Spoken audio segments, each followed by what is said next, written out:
Welcome back. A neighbor's concern helped Moses Lake Police arrest a burglary suspect on Saturday.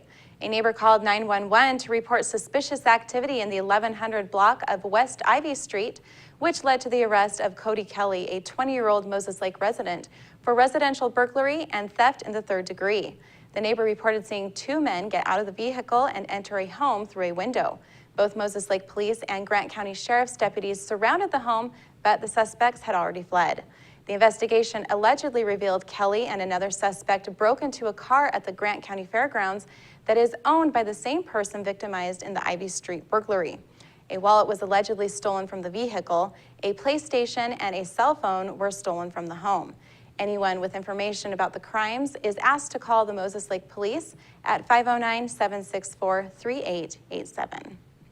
Traffic will become slower in Ephrata on Wednesday morning as Basin Street is closed for work. The Washington State Department of Transportation is placing a chip seal on the street between 8th Avenue Northwest and 18th Avenue Southeast, starting at about 6 a.m. Maintenance Supervisor Carrie Sealer explained they will use 3 vehicles to apply the chips, oil, and press it down. The vehicles will continue to move, similar to the process used to paint stripes on the street, but much slower. He estimated the process will take about 1.5 hours for each side of the street.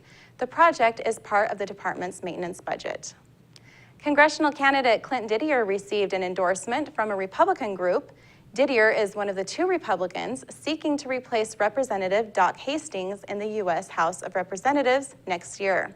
The Republican Liberty Caucus of Washington endorsed his campaign in a recent statement. The caucus promotes traditional Republican Party values of limited government and individual liberty. The group was clear that Didier was the Liberty candidate.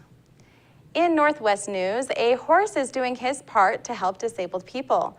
Reporter Michael Locklear shows us how he's tapped into the creativity to do it.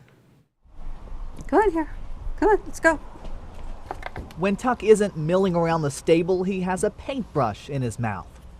The painting horse offered up his first masterpieces in July. More than a dozen have sold so far, and some of that money goes toward Ride for Joy, a therapeutic horseback riding program.